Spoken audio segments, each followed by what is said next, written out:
Yo, what is up guys? It's Pedro here, and in today's video I will be talking about the Chase Young situation and why it's really frustrating and a little bit weird as well. So if you guys are new, make sure to subscribe for Washington and NFL content. Super close to 10,000 subscribers, trying to get there by the end of the year, so please help me get there.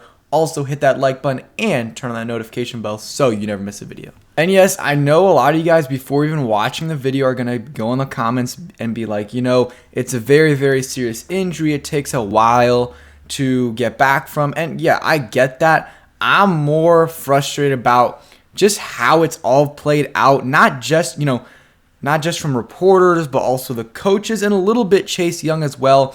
The situation just hasn't been handled well, in my opinion, and I want to talk about that in this video. So it's been well over a year since Chase Young had that injury. Since he had the ACL injury, had it about week 10, I believe, last year. So it's been a year and a month, 13 months, and this offseason, Chase Young himself even said at one point that, he was going to try to be ready for training camp and maybe week 1. And of course, that isn't even close to the case.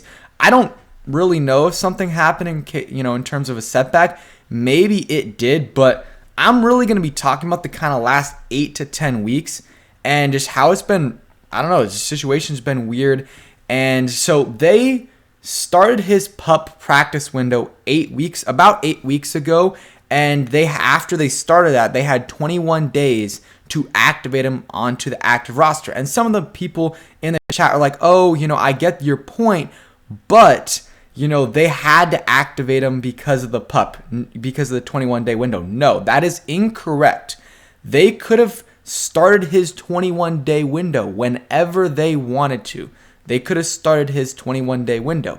After they start the 21-day window, that's when, before 21 days is up, then they have to put him on the active roster. So yes, once they put him on that, activate him and they start that 21-day window, that's when, okay, they had to activate him after that Falcons game, or it might have been after the Texans game, I'm not sure, but they could have waited until whenever to start that 21-day practice window. So they clearly thought he was ready, 8 weeks ago to come back within 3 weeks, but that hasn't been the case. Hasn't been the case at all.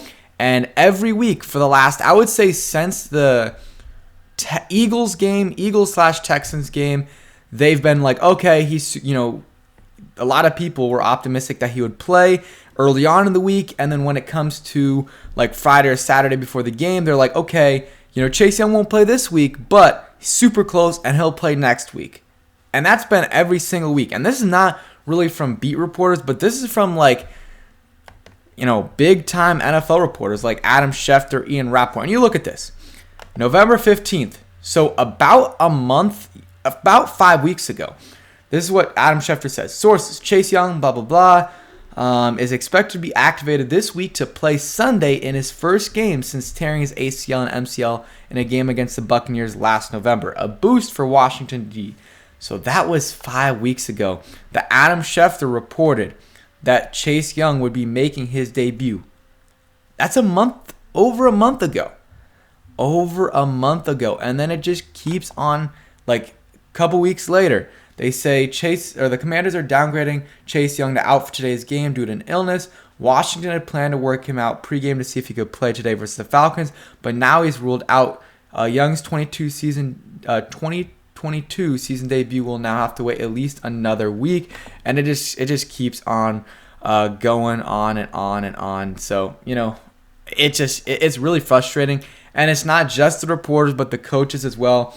Kind of been saying, oh, Chase has been making a lot of progress, blah blah blah, and honestly, early on, I thought the opposite of what I think now. I thought either Chase Young or his agent were feeding information to the reporters that, hey, Chase Young is ready and he's ready to play. And because I thought Chase was frustrated that, the team was kind of holding him out. But now I really think it's the opposite. I think the team was kind of, feeding this information to Schefter and Ian Rappaport that, hey, Chase Young's playing, or Chase Young's ready. He's healthy, but he's not back, or he's not going to play. So, it is what it is.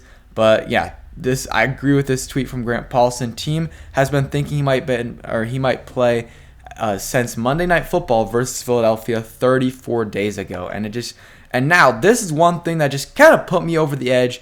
I've been frustrated with the situation for a 6 weeks now, but when I read this, I was like, man, okay, whatever. So I'll read this. On the urgency of getting defensive end Chase Young back out there with 3 games left, absolutely, I think so. I think that for everybody, for that matter, we're in a very precarious situation right now. We've been half-game lead over a couple of teams, or we have a half-game lead over a couple of teams. And the key, though, is we got to focus in on taking care of them one at a time. We got a big game coming up this Saturday. This is what you live for. I'm just, skipping over a couple of lines. And he says, hopefully some of the guys are healthy enough and ready to go because we're not going to expose anybody that's not ready. But if a guy can come and make it and be out there to help us, we'd sure love to have them there on the field. Or have them on the field. And this is from Kime. He says, Ron Rivera, when asked about getting Chase Young out there, also note, Dr. Andrews, who did the surgery, I believe, on him, checked him out Sunday, told him his knee was good. Believe they're looking at sink or swim time Saturday. And I think it's been reported that his knee's been good for a couple weeks now. It's Chase who doesn't want to play. And you know what? I get it. He doesn't want to, go out there, and he understands probably that coming back from an ACL injury is not easy. And the first few weeks, maybe 6-7 weeks, you're not fully yourself, even once you come back and play. They've kind of been saying it's a mental thing for a while now with Chase Young. And what I would say to that, hey, you're not going to get over that hurdle until you play on the field.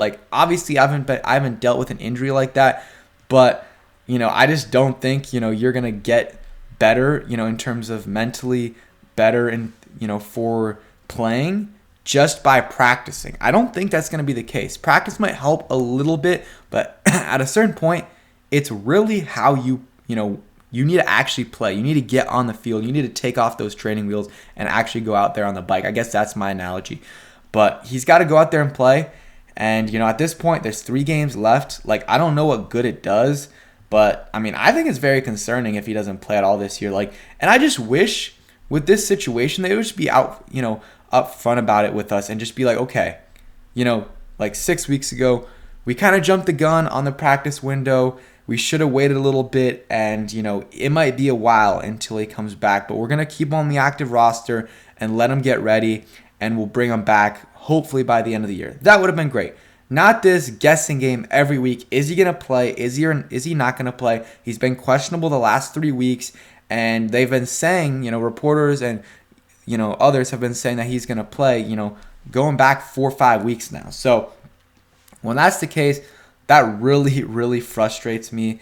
And I really, really hope that he didn't have a setback. Maybe he did. There was a report that he had a setback in the Von Miller camp or whatever he did with Von Miller. But there was many reports out there disputing that. But who really knows? Who really knows? Maybe he did have a setback.